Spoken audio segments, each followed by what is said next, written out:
in progress. 하나님의 말씀 사도행전 27장 말씀을 보도록 할게요. 사도행전 27장 24절, 25절 말씀 볼게요. 사도행전 27장 24절, 25절. 자, 두 절의 말씀을 같이 한 목소리로 합독해서 읽도록 하겠습니다. 바울아, 두려워하지 말라. 내가 가이사 앞에 서야 하겠고, 또 하나님께서 너와 함께 항해하는 자를 다 내게 주셨다 하였으니, 그러므로 여러분이여 안심하라. 나는 내게 말씀하신 그대로 되리라고 하나님을 믿노라. 아멘. 자, 어, 좀 이따가도 이제 얘기를 하겠지만, 여러분들 항상 하나님의 말씀을 들을 때는 워딩 그대로 하나님의 말씀을 잘 들어야 돼요. 지금 바울이 하나님의 말씀을 잘 들었어요. 어떻게 잘 들었나요? 두려워하지 말아라. 두려워하지 말아라. 가이사 앞에 너가 서게 될 것이다. 라는 하나님의 말씀을 잘 들었어요. 잘 들었다는 증거로 오늘 그거를 얘기하잖아요. 그쵸? 자, 그런데 그 말씀 속에서 하나님이 내게 주시는 메시지가 있어요. 그게 25절이에요. 나는 그렇게 약속하시고 그렇게 나와 함께 하시며 두려워하지 말라고 이야기하시는 그 하나님이 말씀하신 대로 될 것을 나는 믿기 때문에 갈 겁니다. 나는 그 사실을 믿고 가겠습니다. 그게 바울의 미션이고요. 바울이 그 말씀 속에서 찾아낸 하나님의 음성이에요. 오늘 저희가 이제 같이 이제 이 전도학교 말씀을 가지고 우리가 이제 뭐 제가 이제 설교를 하지만 여러분들 우리가 이렇게 말씀을 들을 때에 그렇다면 분명히 하나님이 선포하시는 그 말씀 속에서 내게 주시는 메시지가 있을 것입니다. 오늘 그거를 잘 찾는 그런 예배 시간이 되기를 바랍니다. 제목은요. 전도 캠프 하는 삶. 지금 캠프가 진행이 되고 있습니다. 3주간 여러분들 캠프가 진행이 되는데 어, 어, 교회에서 하는 행사적인 캠프는 3주지만 우리가 해야 되는 전도 캠프는 삶이기 때문에 죽을 때까지 해야 돼요. 자, 그러면은 이 짧은 제목 속에서 우리는 여러 가지 것들을 생각할 수 있겠죠. 도대체 나는 왜 사는가? 도대체 캠프가 뭘까? 이거를 어떻게 지속할 것인가? 이런 부분들을 가지고 오늘 좀 얘기를 하려고 합니다. 제가 오늘 설교 말씀을 좀 준비를 하면서 서론에 조금 과학적인 얘기를 가지고 왔어요, 여러분들. 갑자기 저 목사가 왜 복음만 말 안 하고 왜 갑자기 저런 얘기 하나 오해하지 마시고요. 류 목사님이 얘기하신 거 그대로 또 김신태 장로님께서 또 저희한테 주셨던 그런 내용들 가지고 이제 제가 나름대로 이제 여러분들께 적용해야 될 것들을 좀 추려서 좀 이렇게 전달을 하는 거니까요. 여러분들 그런 것들이 다 이유가 있다라는 걸 아시고 오늘 좀 같이 말씀을 들었으면 좋겠습니다. 자, 서론으로요. 성경적인 전도 운동. 하나님은 계획하셨습니다. 분명히 예루살렘과 온 유대와 사마리아와 땅끝까지 이르러 내 증인이 될 것이다 라고 약속하셨습니다. 성경에 기록된 전도 운동은 멈춰지지 않을 거고요. 예수님이 재림하시는 그 날까지 성경적인 전도 운동은 이루어질 겁니다. 그것을 믿는 사람이 그 일에 쓰임 받습니다. 아멘이죠?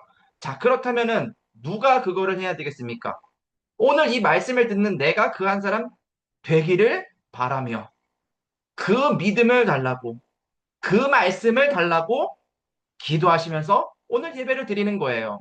자, 이 성경적인 전도운동 우리가 가보지는 않았지만 우리들한테는 표대예요. 이정표예요. 그 목표를 향해서 우리는 달려가는 거예요. 하루하루 우리가 사는 이유, 우리가 말씀 듣는 이유, 현장에 가서 돈을 벌고 사람을 만나고 여러 가지 것들을 성취해야 되는 이유, 세계 복음화라는 하나님의 절대 언약, 이 절대 명령을 우리가 달려가면서 그것을 쫓아가고 있는 거예요. 자, 이거를 성취하는 데 있어서 우리가 때로는 이런 생각이 좀 들 때가 있어요. 여러분들께 제가 한번 질문을 한번 해보도록 할게요. 자, 전도를 두고 우리가 이렇게 얘기를 하고 말씀을 나누고 이렇게 하는데, 여러분들에게 있어서 정말 최고의 관심이 성경적인 전도 운동이 맞습니까? 한번 이렇게 질문을 해보면 좋을 것 같아요. 내가 최고로 관심 있어 하는 게 성경적인 전도가 맞는가? 그래서 그게 진짜 미치도록 내 뇌를, 내 영적인 상태를 막 좌지우지하고 막 그거 안 하면 뭐 좀 이렇게 뭐 나쁘게 표현하면은 내가 완전 거기에 막 중독이 돼가지고 안 하면은 막 불안할 만큼 내가 진짜 전도에 지금 뭐랄까요? 미쳐 있는가? 내가 나의 관심이 거기에 있는가? 우리는 좀 한번 생각해 봐야 되지 않을까 싶어요. 왜냐면 어, 너무 원초적인 질문일 수 있는데 내가 지금 왜 살아있냐를 우리는 좀 생각해 봐야 될 필요가 있어요. 아둥바둥 왜 나는 어렵고 힘겨운 일들을 헤쳐가면서 이렇게까지 살아야 될까요? 내가 오늘도 그렇게 최선을 다하고 막 슬픈 마음을 이겨내면서까지 그렇게 하나님 앞에 은혜를 구하며 내가 오늘 살아야 되는 이유가 뭘까요? 라고 한다면 우리는 정답은 알아요. 복음을 위하여, 천도를 위하여. 하나님이 내게 주신 생명, 누리는 것이 우리들의 삶의 이유고 오늘도 그리스도 임마누엘 이 축복이 나의 인생의 모든 것이다. 이 축복을 누리고 전하는 것이 내 인생의 모든 것이다. 우리는 그 사실에 아멘 이렇게 대답을 하고 우리는 그 사실을 믿어요. 자, 그러면은 그걸 위해서 지금 벌써 저녁 9시인데 나는 오늘 그걸 위해서 얼마만큼 미쳐 있었냐는 거예요. 그걸 위해서 나는 얼마만큼 몰입하고 집중했냐는 거예요. 자, 그렇다면은 이게 잘 안 될 수도 있겠죠. 근데 이게 잘 안 되면은 안 보이고, 안 보이면 못 누리고, 못 누리면 못 전하고. 그러니까 쉽게 말해서 류 목사님과 우리들의 차이가 뭘까라고 했을 때 그분이 대단해서도 아니고, 그분이 특별해서도 아니고, 진짜 류 목사님을 보면 여러분들 느끼지 않습니까? 그냥 전도밖에 관심이 없는 사람이에요. 왜냐면 이 선택하는 단어나 이런 설교하는 그 모든 내용들이 요것밖에 생각을 안 하고 있다라는 게 참 많이 묻어나요. 뭐 저도 이제 설교하는 한 사람으로서 보면 알거든요. 아, 계속 요 생각만 하는구나. 계속 요것밖에 모르는구나. 아니, 한결같이 요것밖에 말을 안 하는구나. 막 이런 게 막 느껴져요. 그만큼, 이분이 정말 전도와 선교, 여기에 몰입하고 있다. 집중하고 있다. 딱 그게 느껴진단 말이죠. 자, 그렇다면은 우리가 그분을 뭐 물론 뭐 존경하고 정말 우리가 본받아야 되겠지만 거기서 그칠 게 아니라 우리도 그렇게 그러면 어떻게 살 수 있을까? 자, 그런데 이게 잘 안 되는 여러 가지 요인들이 있어요. 첫 번째로는 당연히 영적인 상태가 그렇기 때문이겠죠. 눈에 보이지 않는 이 악한 사단이 우리들이 지금 무엇에 집중하면은 안 되는지 더 잘 알고 있기 때문에 빛 앞에 서지 못하도록 자꾸만 어둠 속에 머물도록 우리들을 속이고 있어요. 자, 그러면은 이 사실을 우리들끼리는 흑암의 존재가 이렇게 막고 있습니다라고 얘기를 하면은 알아듣겠죠. 정말 영적으로 시달리고 있는 정말 불신자라면은 혹 이 말을 알아들을 수 있겠죠. 그런데 우리가 복음 전하는 사람들 중에는 참 많은 사람들이 이 말을 알아듣는 사람도 있지만 못 알아듣는 사람도 있어요. 참, 그랬을 때, 그럼 우리는 어떻게 그들에게 복음을 전하고, 우리는 어떻게 그들에게 살아계신 하나님의 말씀이 실제로 있다라는 것을 얘기해 줄 수 있을까요?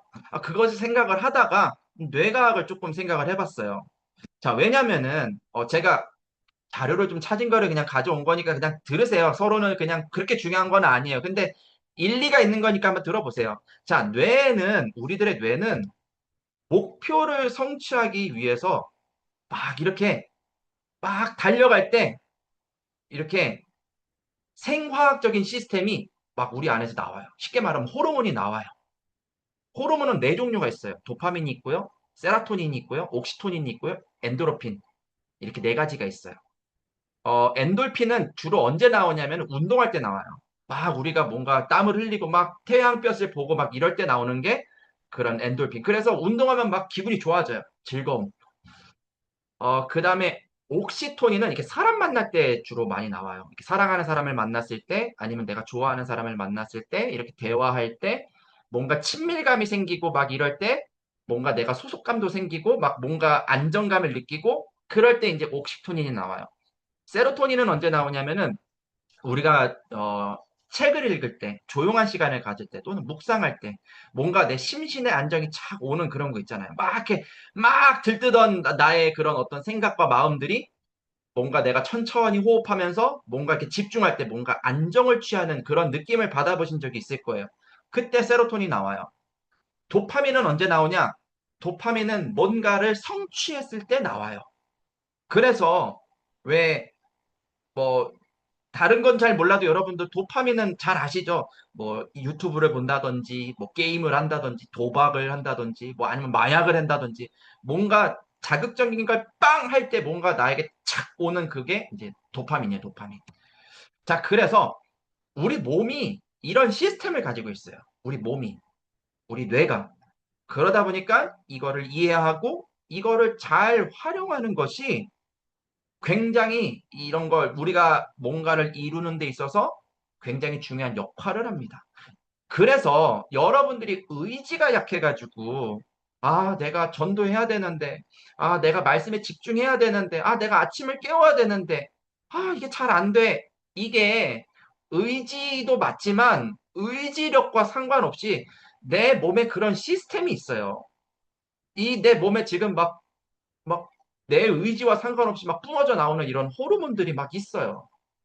이제 그게 어디서 이제 다 나오냐? 이제 뇌에서 나오는 거예요, 뇌에서. 자, 그 중에 오늘 하나, 도파민을 한번 보도록 할게요. 왜냐면, 자, 도파민은 보상을 받을 때보다 보상을 기대하는 순간에 최대치로 분비가 된다고 해요. 자, 그래서 이 어떤 우리가 뭔가를 기대할 때 행동하게 되는 거예요. 왜 아이들한테 만약에 내가 오늘 너 선물 줄게 하면서 딱 이렇게 가린 다음에 그 안에 선물 애들은 모르잖아. 나는 아는데. 그러면 선물 딱 가려놓고 선물 주려고 손 딱 집어넣으면 애들 눈빛이 좀 어떨 것 같아요? 애들이 보상을 받을 거라는 그 기대의 순간에 딱 차는 순간 도파민이 빵 터지거든요. 그럼 눈빛이 막 초롱초롱해요. 뭐가 나올지 막 너무너무 궁금해가지고 막 이런단 말이죠. 우리는 그렇게 뭔가 기대감이 생길 때 행동을 시작해요. 애들이 선물 받으려고 하는 것도 그렇지만 우리도 어른인 우리들도 뭔가 우리 마음과 생각 속에 기대감이 생길 때, 아, 혹시 하는 그런 뭔가 기대감이 생길 때 행동을 하게 되고요. 그거를 뭔가 계속 지속하게 만드는 그런 힘이 사실은 도파민이에요. 그 도파민이 요즘 이제 막 문화나 이런 컨텐츠 어떤 중독 이런 거에 자꾸 쓰이다 보니까 이제 안 좋은 쪽으로 이제 우리가 좀 많이 이제 생각을 하는데 사실은 되게 우리가 인생을 사는 데 있어서 정말 필요한 그런 하나님이 만들어 주신 그런 호르몬 중에 하나입니다. 자, 그런데 이제 이런 호르몬들이 이렇게 막 분비가 되고 뭔가 우리가 기대감에 차가지고 막 이렇게 도전을 하고 할 때 이제 쉽게 말하면 몰입을 하게 되죠. 몰입은 뭐냐라고 하면은 어떤 일을 할 때 그 일의 난이도가 있어요. 쉬운 일도 있고 어려운 일도 있고 또 개인은 각자가 능력이 다르죠. 할 수 있는 역량이 달라요. 근데 이 뇌에서 이거를 하나에 집중해야 되기 때문에 딴 거를 다 이렇게 정화시켜요. 딴 거를 다 이렇게 셧다운을 시켜요. 다 이렇게 막아요.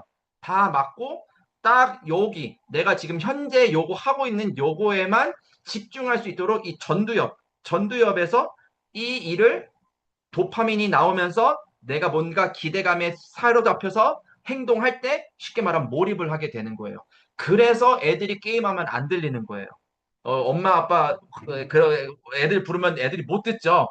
지금 걔네들의 전두엽이 다 닫아놨기 때문에 안 들려요. 아무것도 안 들려요. 걔네는 지금 오로지 몰입해가지고 지금 막 그냥 막 하는 거. 그게 뇌예요. 우리들의 뇌. 자, 근데 그럼 이제 마지막으로 이제 전두엽.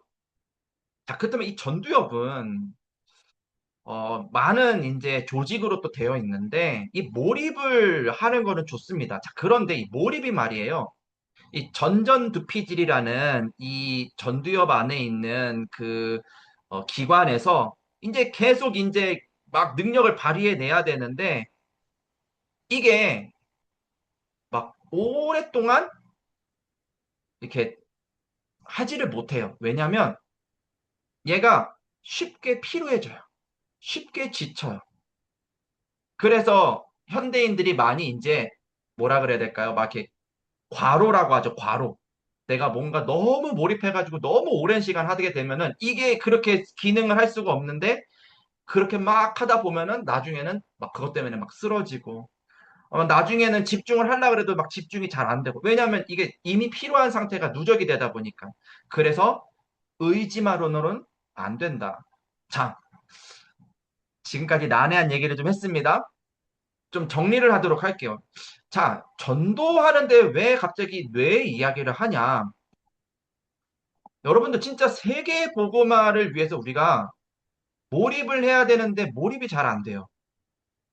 몰입은 했어요. 중요한 것도 알아요. 이걸 위해서 내가 오늘 뭘 해야 될지도 알겠어요. 그런데 왜 이게 잘 지속이 안 될까요? 이거는 단순히 의지의 얘기가 아니기 때문이에요. 영적으로, 육신적으로, 뇌의 이런 시스템이, 우리의 영적인 라이프 사이클이, 이게 시스템이거든요, 시스템. 이 시스템과 환경이 몰입하고 집중할 수 없는, 또 지속할 수 없는 환경에 놓여 있다 보면은 안 되는 거예요. 내가 못해서가 아니라, 내가 부족해서가 아니라, 훈련을 덜 받아서가 아니라, 그렇게 할 수 있는 시스템이 나에게 없고, 그렇게 할 수 있는, 그러니까 지속할 수 있는 환경이 나에게 세팅되어 있지 않기 때문에 도전을 자꾸만 하지만 몰입도 잘 안 되고, 지속도 잘 안 되고. 다. 제가 이런 이야기를 하게 된 이유가 사실 이번 캠프를 통해서 제가 많은 것들을 좀 생각하게 되는 것 같습니다. 와서 이제 인도하시는 이런 목사님들, 이런 분들의 어떤 포럼, 이런 많은 것들을 이렇게 듣고 또 함께하고 이렇게 하다 보니까 사실은 저도 이제 교육자고 계속 복음을 이야기하고 계속 복음을 전하고 저는 계속 하고 있다라고 생각을 하는데 근데 그 속에서 놓치고 있는 부분들이 많이 있더라고요. 쉽게 말하면은 시스템이 되지 못해서 지금 지속하지 못하고 있는 부분들. 예를 들면 24교구에 왜 새 가족이 언제는 있고 언제는 없고 이럴까? 왜 전도 운동이 지속해서 일어나지 않을까? 경험을 안 해본 게 아니거든요. 저도 경험이 있어요. 1년에 1년에 초등 5, 6부 있을 때 1년에 등록한 애들이 한 6, 70명씩 됐어요. 새 가족으로 온 애들만. 그만큼 전도를 제가 열심히 했어요. 그런데 그 그렇게 많이 왔는데 지금 다 남았냐? 다 물 빠지고 가듯이 지금 다 지나가는 애들이지 지금 남아있는 애들 없거든요. 시스템이 그러니까 이 시스템이라는 부분이 뭘까? 이거를 지속하기 전도 운동을 지속하기 위해서 나는 무엇을 가지고 있나? 제가 이런 부분들을 많이 생각을 하게 됐어요. 그러면서 우리 성도님들을 이제 생각을 하게 된 거죠. 여러분들을 생각하게 된 거예요. 그렇다면은 우리 24교구의 성도님들이 이 시스템만 갖출 수 있다면은 정말로 교구 안에 전도를 지속해서 할 수 있는 시스템이 세팅이 되고 그런 환경이 주어진다면은 중심이 좋으신 분들이기 때문에 또 믿음의 정말 기도의 그런 부모님들이시고 중직자들이시기 때문에 이거를 계속 내가 말하지 않아도 그냥 현장에서 지속해서 하시겠다라는 생각이 들더라고요. 자, 그래서 여러분들 오늘 요 시간에 그렇다면은 나는 이것을 어떻게 시스템으로 만들까를 우리가 한번 같이 생각해 보면 좋겠습니다. 자, 첫 번째입니다. 세계 복음화는 시스템을 만드는 데 있어서 세계 복음화라는 이 중요한 현장 사역을 하는데 시스템을 만드는 데 있어서 가장 중요한 게 치유예요, 치유. 자, 그런데 치유가 중요하지만 치유보다 더 중요한 게 있다면 치유 운동이 더 중요해요. 복음을 전하는 것 중요하지만 복음이 계속해서 증거가 되는 게 중요해요. 자, 오늘 랩넌트 3명을 가지고 한번 얘기를 해보도록 할게요. 자, 첫 번째 랩넌트는 모세예요. 자, 모세에 대해서 이야기하기 전에 치유는 하나님과의 관계를 회복하여 본래의 상태를 회복하는 것을 보고 치유라고 합니다. 이게 치유의 정의예요. 하나님과의 관계 회복. 세계복음화가 뭡니까? 하나님과의 관계 회복. 원래의 축복이 뭡니까? 하나님이 원래 우리에게 주신 하나님 자녀의 신분 권세. 하나님과의 관계가 회복되면은 본래의 상태가 회복이 됩니다. 아유, 회복이 됐는데 왜 내 인생은 이 모양 이 꼬라지입니까? 내가 그렇게 믿고 살기 때문입니다. 하나님과의 관계가 회복이 되었으면 모든 것이 회복이 되었다라고 확실하게 믿으면은 그 확실한 믿음대로 하나님이 역사하실 것입니다. 자책하지도 마시고요. 낙심하지도 마시고요. 믿음을 회복하시기를 바랍니다. 자, 모세가 말이에요. 태어나서 왕궁으로 가게 됩니다. 이 요게벳이 그 젖먹이 모세에게 뭐 언약을 전달했죠. 어떻게 얼마만큼 언약을 전달했는지는 성경이 기록하고 있지 않기 때문에 자세하게 알 수는 없어요. 근데 분명한 거 요게벳이 기도의 사람이었기 때문에 요게벳이 아이에게 분명히 전능하신 여호와 하나님에 대해서 전달해 줬으리라 생각을 합니다. 하지만 이 아이가 이제 이 왕궁에서 이제 젖을 떼고 난 이후에 이 자기 민족과 이 내가 지금 자라나고 있는 이 왕궁, 이 문화와 이 사이에서의 이 정체성의 혼란이 왔을 그 시기에 누군가가 얘기해 줬으면 참 좋았을 텐데.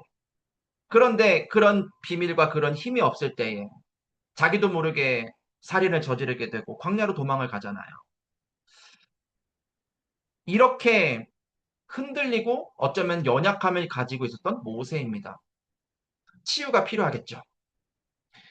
하나님이 정확한 시간표에 모세를 미디안 광야에서 부르십니다. 어떤 상황 속에서 부르시냐? 네. 절대 불가능한 환경 속에서 부르십니다. 하나님이 부르십니다.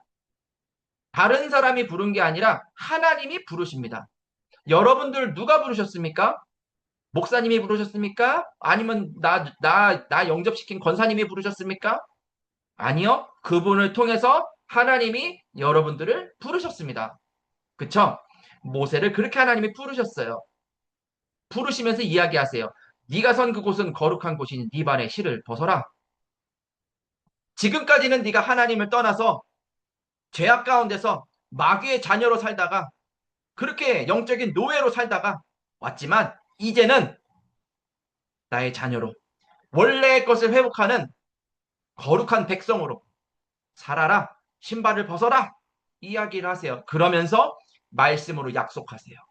이 시대에 지금 복음이 없어 이스라엘 백성들이 신음하고 있고 이스라엘 백성들이 탄식하고 있고 이스라엘 백성들이 노예 생활 때문에 지금 너무너무 힘들어하고 있는 이때에 그들이 원래는 나의 자녀였고 그들이 원래는 많은 것을 누릴 수 있는 신분과 권세가 있었는데 이거 다 놓치고 저렇게 400년 노예 생활을 하고 있는 저 민족 이스라엘을 내가 너를 통해서 빼낼 거야.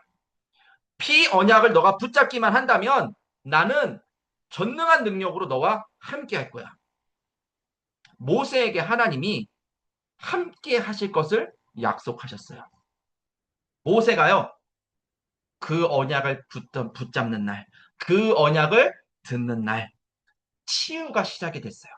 그전에도 복음은 있었을지 몰라요. 그런데 참된 치유가 언제 시작이 됐냐?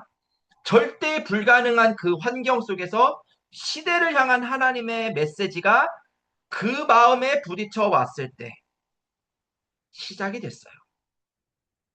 자, 그런데 거기서 만약에 끝난다면은 안 되겠죠. 왜냐하면 치유도 중요하지만 정말로 세계 복음화는 치유 운동이 돼야지만 가능하거든요. 이 모세가 말이에요. 여호와 하나님께 대답해요. 여호와 하나님, 내가 도대체 누구간데 그들에게 가겠습니까? 출애굽기 4장을 보잖아요. 모세랑 하나님이랑 주거니 받거니 막 대화를 해요. 하나님 나 할 수 없어요. 모세야 내가 함께 할 거란다. 하나님 나 할 수 없어요. 내가 전능한 손으로 너를 붙들어 줄게. 하나님 나 말 잘 못해요. 막 하나님 나중에 막 짜증 냈어요. 노하세요. 아 내가 그래가지고 아론을 붙인 거 아니냐. 아론한테 가서 네 대신 말하라고 해라. 이 모세가 말이에요. 깊은 하나님과의 대화 속에서 하나님의 그 시대적인 메시지가 분명히 들렸거든요. 그 떨기나무 앞에서 하나님이 나에게 말씀하시는 그 시대의 메시지를 들으면서 하지만 나는 지금 그거를 할 수 있는 상황이 아니거든요. 그러니까 하나님께 계속 집중을 하는 거예요. 이 일을 위하여 하나님 내가 무엇을 해야 되겠습니까? 어떻게 해야 되겠습니까? 출애굽기 12장까지의 내용을 한번 쭉 봐보세요. 절대 가능한 하나님께서 능력을 체험케 하십니다. 그게 9가지 재앙이었어요. 마지막 10번째 재앙을 모세가 볼 때에 문설주에 양의 피를 바르고 마지막 10번째 재앙이 문설주에 피 발랐다는 그 이유만으로 재앙이 넘어가는 것을 체험했을 때에 모세가 어떤 마음이었을까요? 그전에는 흔들렸을지 몰라요. 그전에는 진짜 의심했을지도 몰라요. 왜? 의심이 되니까요. 하겠다고 하셨는데 뭐 되는 게 하나도 없으니까. 그런데 그 능력을 체험하던 그날, 그 약속의 말씀을 믿고 그 능력을 체험하던 그날, 모세의 마음속에는 말할 수 없는 아마 치유의 광선이 비춰졌을 것이고요. 모세의 마음속에는요, 아, 이 전능하신 하나님이 하시는 거구나 하는 어떤 메시지가 딱 붙잡혀졌을 거예요. 그걸 보고 이제 류목쌤은 절대 망대라고 얘기를 하시는 거죠. 이 망대가 세워진 모세가 광야 40년을 걸어갑니다. 이유가 뭘까요? 모세는 망대가 세워졌어요. 만약에 모세가 혼자 갔다면 가나안 땅 금방 갔을 거예요. 그런데 쫓아오는 100만 명이 넘는 이스라엘 백성들의 각인 뿌리 체질이 안 바뀌었어요. 맞죠? 광야 가면서 계속 불평불만 하잖아요. 고기 못 먹는다, 물 못 먹는다, 부추 못 먹는다. 계속 불평불만 하거든요. 하나님께서 그 모든 것들을 다 바꾸셨어요. 거기에서 많은 사람들이 죽었어요. 하나님의 목표는 어디에 있었냐? 저 가나안을 정복할 후대들. 그들에게 무엇을 하나님이 증거하기 위해서 그 40년의 광야를 걸어가게 하셨냐? 새 절기의 축복. 정말로 6월절에 어린 양의 피 바르던 그날 빠져나온 것을 각인하기 위하여 그 시간을 겪게 하셨어요. 정말 하나님이 이스라엘 백성들과 함께 하신다는 증거를 알게 하시려고 오순절 추수하여 그 곡식을 거두는 그 기적을 체험하게 하셨어요. 거기에서 머무르지 않았죠. 수장절 거두어서 저장했어요. 그 축복을 왜냐하면 후대들은 홍해바다 갈라지는 거 못 봤거든요. 10가지 재앙 못 봤거든요. 그 후대들에게 어떻게 하나님의 능력으로 함께 하시는지 어떻게 그 능력으로 함께 하시는지를 알게 하기 위하여 하나님이 그래서 뭘 만드시게 하십니까? 성막을 짓게 하잖아요. 모든 장막을 성막 중심으로 그것을 보았던 여호수아와 갈렙과 같은 후대들이 일어나서 가나안 땅을 정복합니다. 치유의 시작은 나예요. 어쩌면은 내가 집중할 수 없는 뇌를 가지고 있을 수 있어요. 어쩌면은 너무나도 상처가 되는 마치 왕궁 40년의 인생처럼 너무나도 상처가 되는 과거의 어떤 안 좋은 것들이 혹 내 안에 있을 수 있어요. 그런데 기억하셔야 될 사실이 있어요. 그렇게 불가능한 저와 여러분을 하나님이 부르셨어요. 시대의 언약을 전달하라고 부르셨어요. 하나님은 치유를 시작하셨습니다. 그럼 지금 내가 해야 될 거는 뭘까요? 문제 빨리 해결해 주세요일까요? 내 정체성이 뭡니까? 이거 질문해가지고 해야 될까요? 살인한 거 없애주세요. 뭐 이런 걸까요? 지금 내가 해야 되는 거는 뭡니까?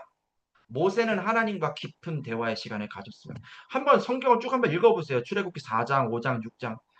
모세가 하나님께 아뢰되 여호와 하나님이 모세에게 이르시되 계속 그런 말들이 계속 나와요. 우리는 지금 그게 필요할 때예요. 왜 우리를 통해서 하나님이 전도를 안 하실까요? 치유의 광선이 이미 우리들에게 임했는데 치유 운동할 수 있는 시스템이 없기 때문에 이거를 지금 하나님과의 대화 속에서 회복하라고 하나님은 오늘 말씀하고 계십니다. 두 번째입니다. 세계 복음화를 위해서 우리가 준비해야 될 게 있어요. 이게 너무너무 필요한 거예요. 그게 뭐냐? 바로 해방이에요. 해방. 해방 운동을 해야 돼요. 이게 조금 신학적인 얘기인데 이거 좀 조심스럽게 얘기를 할게요. 해방신학이라고 있어요. 해방신학. 우리는 뭐 조직신학, 전도신학 막 이렇게 있는데 해방신학. 해방신학이 뭐냐면은 이제 막 민족 구원 막 이런 거 외치는 거 있잖아요. 뭐 예를 들면은 옛날에 우리 민족이 일본의 압제를 당하고 있을 때 그럴 때 이제 부흥했던 그런 신학이 뭐냐 해방운동, 해방신학. 그래가지고 막 일본 군대랑 막 치열하게 싸우고, 그러니까 복음을 전하기보다는 막 뭔가 민족의 해방, 뭔가 이런 그런 해방을 외치는 그런 게 해방신학이에요. 지금 여기서 말하는 해방운동은 그런 말은 아니에요. 참된 해방이 뭘까를 알고 그거를 지속하자는 말이에요. 자, 그럼 성경이 말하는 해방이 뭐냐?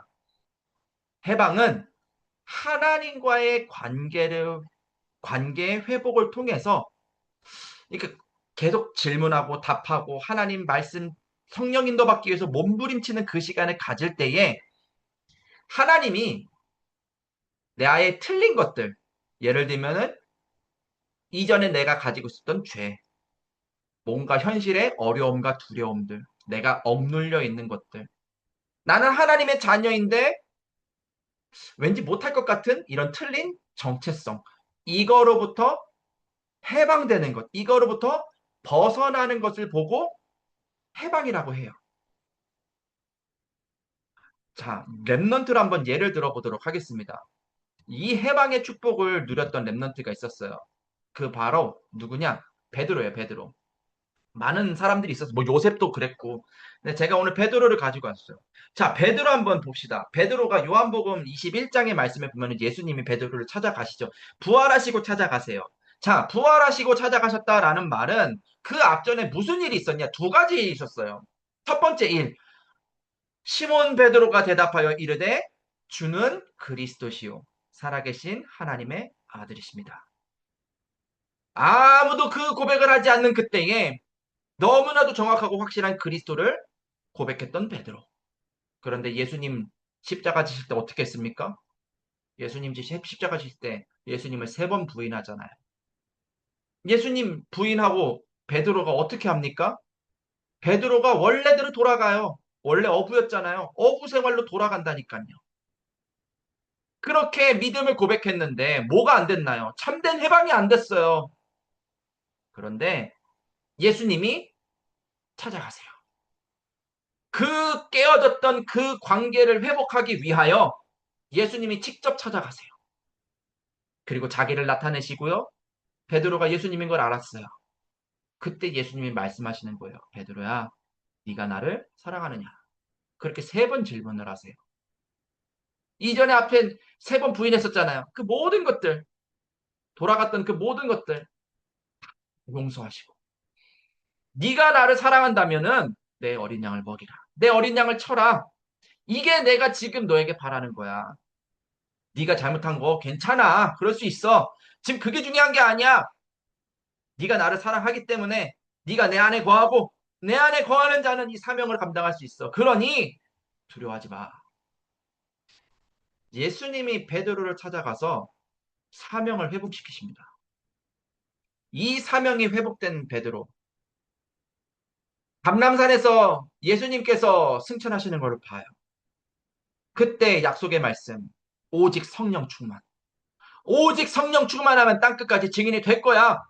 그 나를 찾아와서 어린 양을 먹이라고 말씀하신 그 예수님이 마지막 가시는 그때에도 성령 충만 받아서 땅끝까지 증인되라고 얘기하셨거든요. 그게 베드로에게는 치유의 메시지였어요. 그게 베드로에게는 참된 해방의 메시지였어요. 그거 가지고 뭐 합니까? 마가다락방에 모여가지고 집중하잖아요. 얼마나 집중했습니까? 한 열흘간 집중했어요.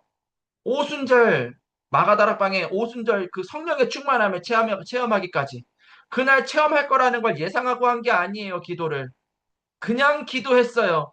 하나님과의 깊은 관계를 회복했어요. 하나님이 나한테 마지막으로 그렇게 얘기하셨잖아요. 나 돌아갔을 때 찾아와가지고 그렇게 어린 양 먹이라고 얘기하셨잖아요. 하나님 그러면은 내가 그 일을 오늘 어떻게 할 수 있을까요? 아마 베드로는 그렇게 기도했을 거예요. 그런데 그렇게 고백을 하고 그렇게 체험을 했는데 어떤 일이 있었냐? 다시 문제가 찾아왔어요. 막 바리새인들과 이런 핍박하는 사람들이 찾아와가지고 쉽게 말하면 끌고 갔어요. 사람들 앞에 세웠어요, 베드로를. 예전 같았으면 베드로가 또 부인했겠죠. 하지만 치유의 광선이 내비쳐지고 해방의 메시지가 있었던 베드로는 더 이상 흔들리지 않았어요. 두려움과 죽음의 위기가 찾아왔지만 그것보다 더 크신 나를 위하여 죽으시고 부활하시고 지금 이 시간에 성령으로 함께 하시는 그 하나님이 마음속에 더 크게 있었어요. 그 공포를 압도할 만큼 큰 하나님의 은혜가 있었어요. 그게 치유가 지속되는 사람의 모습이에요. 참된 해방을 누리는 사람의 모습이에요. 베드로가 서서 이야기를 합니다. 다른 이로서는 구원을 얻을 수 없나니 천하 인간의 다른 이름을 우리에게 주신 적이 없다. 내가 죽더라도 나는 이것 말할 사람이다. 베드로가요 완전히 180도 다른 사람이 됐어요. 해방을 정말로 경험한 사람은 달라집니다. 그 베드로가 고백을 하죠. 마태복음 16장 16절에 고백을 합니다. 그리스도의 복음. 베드로전서 2장 9절의 말씀. 우리들은 이제 왕 같은 제사장, 거룩한 하나님의 백성이 되어 가는 거예요. 우리는 더 이상 실패자가 아닙니다. 도망자가 아닙니다. 이 베드로가 옛날에는 그렇게 무능한 사람이었어요. 근데 더 이상 그런 게 아닌 교회의 사도로, 복음 전하는 전도자로 부르셨다는 사실을 믿고 나중에 베드로 어떻게 죽냐? 십자가에 거꾸로 매달려서 죽어요. 이렇게 십자가 처형당해가지고 죽어요. 12사도가 다 그런 식으로 죽습니다. 참수당하든지 매달려 죽든지. 목숨을 내어놓았습니다. 해방의 비밀을 알았던 사람이 목숨을 내어놓았습니다. 무능했던 그 사람이 여러분들 이 베드로의 인생의 여정을 보면서 무엇이 느껴지십니까? 정말 해방된 게 느껴지시지 않으십니까? 그래, 그리스도를 만나면 저런 일이 있구나. 그래, 그리스도가 참된 해방을 하셨다라는 사실을 믿을 때에 저런 일들이 있구나. 좋습니다. 근데 거기서 멈추시면 안 돼요. 왜냐? 아직 해방되지 않은 사람이 우리 주변에 있어요. 복음을 들었을지는 몰라요. 그게 내 자녀일 수도 있어요. 그게 내 남편일 수도 있어요. 우리 가족일 수도 있어요. 우리 교우 식구일 수도 있어요. 그런데 내 가까이에 있는 사람들이 지금 그렇게 신음하고 있는데 나도 해방이 안 돼서 나도 눌리고 있어서 이게 안 보여요. 제가 이번에 캠프하면서 이런 부분들이 저는 좀 많이 느껴집니다. 어, 하나만 예를 들어볼게요. 이번 캠프 갔던 곳이 아, 저는 많이 갔던 곳이에요, 사실은. 우리 캠프팀이랑 그 거리를 진짜 많이 갔어요. 근데 조금 부끄러운 포럼을 한번 해볼게요. 제가 사실 그 거리를 왜 많이 갔냐면은, 저희 애들이랑, 이렇게 그 핸드폰으로 포켓몬 잡는 게임이 있어요. 애들이랑 그거 하느냐고 그 동네 많이 갔었어요. 거기 가면 나오는 포켓몬이 있거든요. 그래가지고 거길 걸어가서 거기 그걸 잡고, 제가 그 동네를 진짜 많이 갔어요. 그 거리를 진짜 많이 다녔어요. 그런데 한 번도 진짜 목사가 돼가지고 진짜 너무 양심도 없지만 한 번도 그 거리를 그런 눈으로 걸어본 적이 없어요. 진짜 하나님 앞에서 제가 회개하게 되더라고요. 그런데 가서 보니 너무나도 많은 사람들이 병들고 늙고 치유가 필요하고 또 저희 아내랑 대화를 하다 보니 방치되어 있는 TCK들 근데 걔네들이 부모님들이 늦게까지 일하시느냐고 혼자서 그냥 집에 있는 그걸 보고 류 목사님은 NCK라고 하거든요. 어떤 문화 혜택도 받지 못하는 더 멀리 아프리카 막 이런 데만 있는 게 아니라 그런 애들이 내가 살고 있는 그런 동네에 그렇게 있는데 나는 게임하느냐고 애들이랑 우리 아들들이랑 게임하느냐고 그 거리를 그렇게 거리면서 한 번도 이런 생각을 안 해봤구나. 그러니까 안 보이는 거예요. 이런 사람들이 안 보이는 거예요. 진짜 누군가가 와서 복음을 전해주기만 하면은 참된 해방이 뭔지를 알려주기만 하면은 깨어날 사람들. 거기서 그치는 게 아니라 나도 그러고 복음 가지고 이렇게 해도 돼요라고 말할 수 있는 그런 제자들 분명히 있을 텐데 제가 눈이 어두웠어요. 그걸 하나님이 이번 캠프한테 보여주시더라고요. 여러분들, 여러분들이 지금 어려운 이유는요, 다른 게 아니에요. 그리스도가 완전하지 않아서도 아니고요. 모자라서도 아니고요. 지금 어쩌면은 내 안에 있는 망대가 견고하지 않기 때문이에요. 이게 시스템만 되기만 하면 하나님과의 관계를 회복하는 이 시간만 내가 집중할 수 있다면은 사실은 걱정할 것도 문제될 것도 없는데 이 부분이 많이 약하구나. 그래서 전도를 못하는 거구나. 전도를 하더라도 어쩌다가 영점을 시키지만 양육이 안 되는구나. 제가 알겠더라고요. 혹시 그러신 분들이 있다면은 오늘 이 메시지를 잘 들으시기를 바랍니다. 세 번째, 세계의 복음화를 위해서 우리가 세워야 되는 성전. 우리는요, 예수님 재림하시는 그 날까지 교회를 세워야 돼요. 성전은 하나님의 망대가 쉽게 말하면 하나님과의 관계가 회복된 사람들이 여정 속에 남기는 이정표가 성전이에요. 자, 이번에는 바울을 가지고 한번 얘기를 해보도록 하겠습니다. 바울이 사도행전 9장에 다메섹으로 예수 믿는 사람들 잡으러 가던 길이었어요. 그때 하나님은 성전을 회복해야 되기 때문에 이정표를 남기시기 위하여 무엇을 준비하셨냐? 바울은 꿈에도 몰랐어요. 아나니아라는 사람이 준비되어 있었어요. 그 아나니아라는 사람이 다메섹이라는 동네에 살고 있었어요. 몰랐어요. 그런데 예수님께서 친히 나타나셔서 바울을 부르시잖아요. 여러 왕들과 이스라엘 백성들에게 이 복음을 증거하기 위하여 내가 너를 택한 그릇으로 불렀다라는 그 메시지를 주신단 말이죠. 그 메시지를 누굴 통해서 듣냐? 이 전도자 아나니아를 통해서 들어요.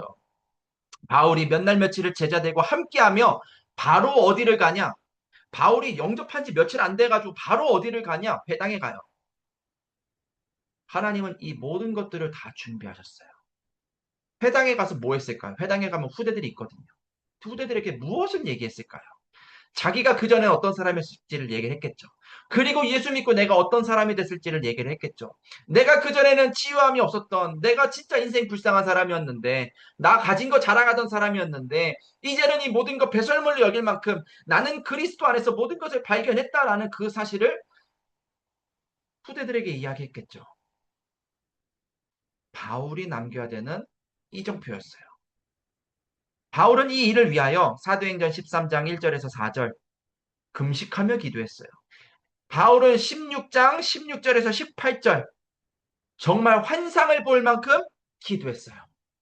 19장 8절에서 10절의 말씀 몇 달 동안 제자들과 함께하며 그곳에서 제자들을 양육하고 교회를 세우고 하는 그 일을 했어요.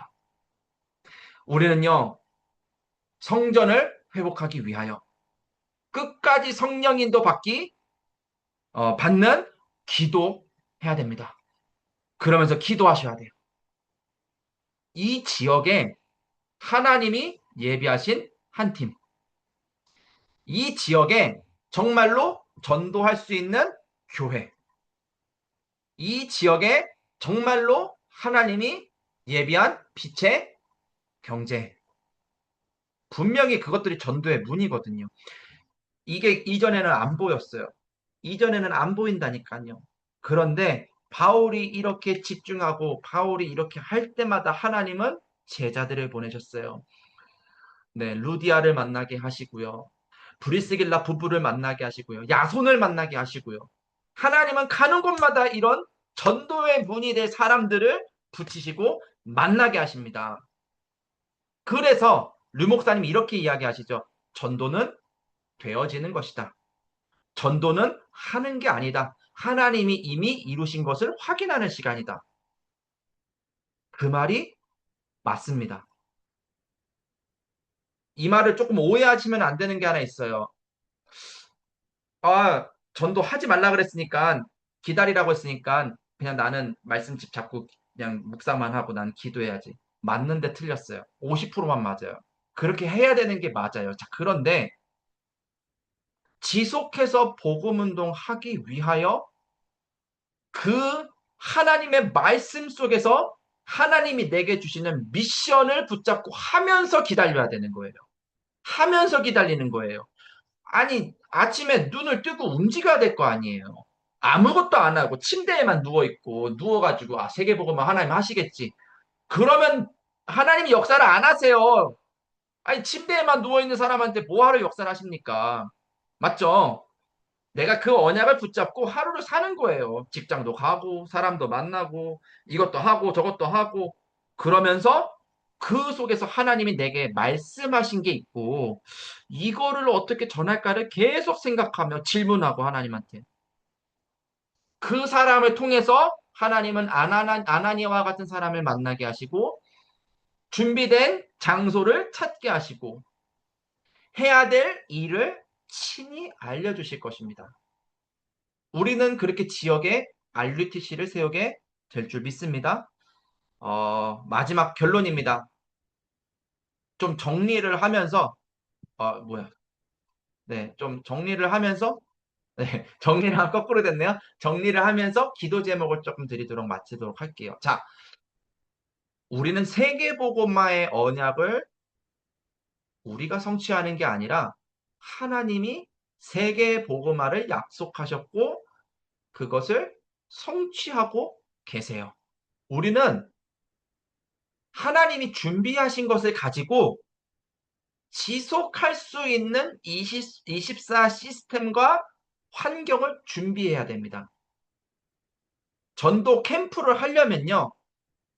24 정말로 하나님이 원하시는 것을 계속할 수 있는 환경을 만드는 게 굉장히 중요하고 24 할 수 있는 시스템, 팀을 구축해야 되고요. 그런 장소를 찾아내야 되고요. 뭐 이런 것들이 있습니다. 내가 말씀 듣는 시간이 필요하고 이런 걸 준비하는 거예요. 자, 이거를 우리가 이제 지역에서 하는데 이번 주에 이거는 캠프 메시지에서 나왔던 메시지예요. 세계복음화를 위해서 우리가 해야 되는 핵심 세 가지가 뭐냐? 치유, 해방, 무너졌던 성전 회복. 내가 치유가 되고 내가 해방이 되고 내가 예배 못 드리던 그런 영적인 상태가 회복되는 거. 할 수 있으면 내가 해본 경험이 있잖아요. 그거를 가지고 내가 만나는 만남을 복음으로 치유해주고 정말 그리스도의 복음을 전함으로 모든 저주재앙으로부터 해방될 수 있도록 도와주고 거기서 그치면은 안 돼요. 그 사람도 누군가를 치유하고 누군가에게 해방될 수 있는 그리스도의 복음을 전할 수 있도록 그 사람 안에 성전이 회복되는 시스템을 만들어줘야 돼요. 그게 다락방이에요. 그게 우리가 해야 되는 정말 전도하는 지교회예요. 자, 그래서 이 일을 위하여 어제 목사님이 이제 사역자 모임에서 하셨던 네 가지 중요한 겁니다. 자, 첫 번째로 여러분들 말씀을 정리하세요. 노트 덮으면은 여러분들 메시지가 잘 기억이 안 나는 분들이 계실 겁니다. 1부 강단 말씀, 2부 강단 말씀 딱 했을 때 짧게 여기다가는 제가 한 줄, 두 줄 요약 이렇게 적어 놨는데 뭐 한 단어는 조금 뭐 좋기는 한데 어, 너무 짧아요. 왜냐하면 우리가 이제 그걸 가지고 이제 많은 것들을 생각해야 하거든요. 자, 그러기 때문에 가능하면 좀 생각을 정리할 수 있게 짧게 내가 노트를 덮더라도 생각을 정리할 수 있게 요약을 해라. 자, 그러면 그 언약의 말씀 속에서 하나님이 지금 내게 말씀하시는 게 있어요. 자, 예를 들어 볼게요. 이번에 캠프 메시지를 들으면서 치유, 해방, 성전 회복 이 세 가지를 목사님이 주셨어요. 그럼 그 속에서 내가 찾아내야 되는 미션이 뭘까라고 한다면 저는 그게 세 번째인 것 같아요. 내가 치유해야 되는 현장을 분석해 보자. 내가 치유해야 되는 현장을 분석하기 위해서는 내가 가봐야 되겠죠. 내가 대화를 해봐야 될 거 아니에요. 내가 부딪혀보지도 않고 멀리서 그냥 그 무슨 그림 감상하듯이 저렇구나 하고 무슨 무속인입니까 우리가 다 때려 맞추게. 아닙니다. 찾아가서 만나보고 해야 되겠죠. 그러면은 그거를 하기 위해서 내가 시간을 짜야 되겠죠. 내가 요때는 조금 시간이 있으니까 가봐야 되겠다. 제가 저희 아이들한테 얘기했어요. 아까 전에 얘기했던 그 얘기. 제가 그 동네 돌면서 너네들이랑 같이 게임했었잖아 했던 그 얘기. 그 얘기를 우리 애들한테 했었어요. 아빠가 너네들 따라서 거기를 그렇게 갔을 때는 거기에 있는 포켓몬밖에 안 보였는데 이제는 가서 보니 너무나도 다른 게 보이더라. 무엇에 집중하는지에 따라서 보는 게 완전히 다르더라. 우리 예전에는 그렇게 게임하느냐고 거기를 갔었지만 아빠랑 같이 이번에는 전도를 두고 한번 그 현장을 같이 가보자. 그리고 같이 한번 찾아가 보자. 그렇게 약속을 했어요. 애들이랑. 그래서 아이들이랑 학교 하원하는 시간에 맞춰가지고 이번 주에 한번 좀 방문을 하려고 생각을 하고 있습니다. 올해는 못해요. 저도 시간이 없고 애들도 또 그다음 스케줄이 있고 해가지고. 근데 잠깐이라도 좋으니까 우리 한번 걸어갔다 와보자. 이렇게 좀 생각을 했습니다. 하면서 이제 하는 거죠. 지역을 분석하고 안 보이던 것들을 찾아내고 찾아냈으면은 만나보고 도전해보고 말해보고 그러면서 실제로 복음을 증거해 보는 거예요. 만약에 그 사람이 복음을 믿는 신자다라고 하면은 그리스도 복음을 잘 얘기해주고 세계복음화에 언약 붙잡고 잘 인도받을 수 있도록 축복해주고 정말 우리가 만나야 될 사람은 사실 불신자. 99%의 불신자가 있는데 자꾸만 조금 흔들리는 신자들 붙잡고 옥신각신 하다가 이제 뭐 좀 된다 싶으면 이제 뭐 우리 교회 꼬드기가 오고 그런 거 하지 말아라. 이번에 그렇게 이야기를 하셨어요. 자, 그러기 때문에 요 네 가지를 할 수 있도록 여러분들께 좀 숙제를 좀 드리도록 하겠습니다. 네, 해보세요. 3주만이라도 좀 해보세요. 3주 동안 오늘 이 메시지 끝나고 나면은 이제 뭐 오늘 밤에 하셔도 좋고요. 내일 오전에 하셔도 좋고요. 하셔서 짧게 말씀 뭐 이런 노트 안 들고 다니고 노트 언제 들고 다녀요? 일하는데 공부하는 학생들이 노트 어떻게 들고 다닙니까? 안 들고 다녀도 뭔가 그 하나님의 말씀 속에서 현장을 향한 메시지가 기억날 수 있도록 그냥 뭐 그냥 대충 그냥 한두 줄이 아니라 현장을 향한 하나님의 메시지가 뭐였는지를 좀 기억하면서 그럼 내가 그 안에서 내가 해야 될 미션을 찾아라. 미션을 찾는 거예요. 찾고서 뭐를 하냐? 현장에 맞게 복음 전해야 되니까 분석을 해라. 그리고 복음을 증거해라. 요거를 조금 숙제 아닌 숙제를 좀 드리도록 하겠습니다. 자, 그래서 오늘 좀 메시지가 좀 길었고 갑자기 뭐 여러 가지 막 또 얘기해가지고 많이 난해하셨을 수도 있는데요. 너무너무 잘 들어주셔서 감사하고요. 우리 이 시간에 같이 합심해서 1분만 기도하고 예배를 마치도록 합시다. 하나님은 말이에요. 여러분들 통해서 전도 캠프 하는 인생 되게 하셨습니다. 이미 그렇게 하셨어요. 하셨기 때문에 믿는 거예요. 믿으면 하나님이 우리들을 사용하십니다. 자, 이 시간에 같이 합심해서 1분 동안, 1분 정도만 합심해서 기도하고, 제가 기도하고, 마무리 기도하고 마치도록 하겠습니다.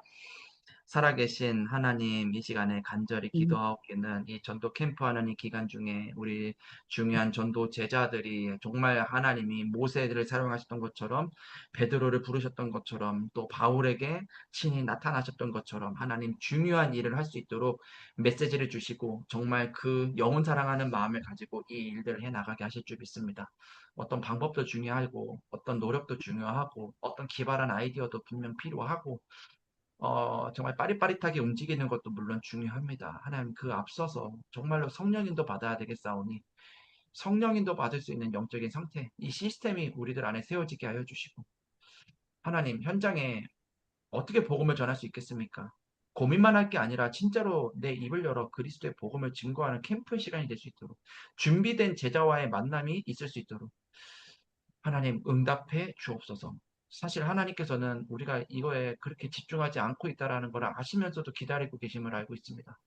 하나님 이제는 우리가 정말 하나님이 원하시는 그 일에 집중할 수 있도록 하나님 은혜를 더하여 주시고 하나님 정말로 사람, 장소, 일 중요한 것들을 다 찾아내서 현장에 다섯 기초를 확립해 나가는 제자들이 될 수 있도록 사역자들이 될 수 있도록 주님 은혜를 더하여 주시옵소서. 제가 마무리 기도하고 마치도록 하겠습니다. 살아계신 하나님 감사합니다. 전도 캠프 할 수 있는 하나님의 자녀 삼아주심에 감사합니다. 어쩌다가 캠프 하루 이틀 하는 것이 아니라 평생 이 언약 붙잡고 캠프하게 하심에 감사합니다. 하나님, 지금 이 순간에도 그리스도 만나지 못하여 영적인, 육신적인, 정신적인 질병 가운데서 고통받고 있는 자들을 치유하는 여정이 되게 하옵소서. 하나님, 지금 이 순간에도 그리스도를 만나지 못하여 저주 재앙 속에서 왜 나에게 이런 문제가 찾아오는지도 모르고 헤매고 있는 자들이 현장에는 99% 있습니다. 그들을 살리는 것이 하나님의 뜻이기에 그런 사람들을 만나는 만남이 있을 수 있도록 우리들을 인도하여 주옵소서. 하나님께서 후대들을 위한 성전을 회복하기를 원합니다. 불신자들이 와서 그리스도의 복음을 들을 수 있는 망대를 하나님 세우기를 원합니다. 강동과 하남의 일천 망대를 세우는 것이 하나님의 뜻임을 알고 가는 곳마다 곳곳마다 예수가 그리스도란 사실을 증거하는 망대 세우는 우리 모두가 되게 하여 주옵소서. 이 일을 위하여 이번 주간에는 깊은 기도 속에서 하나님께서 약속하신 것을 믿고 미션을 찾고 분석하고 또 나아가서 도전할 수 있는 복음을 전할 수 있는 우리 24교구 전도자들 되게 하옵소서. 살아계신 예수 그리스도 이름으로 기도합니다. 아멘. 아멘. 네. 네, 마치도록 하겠습니다. 감사합니다. 감사합니다.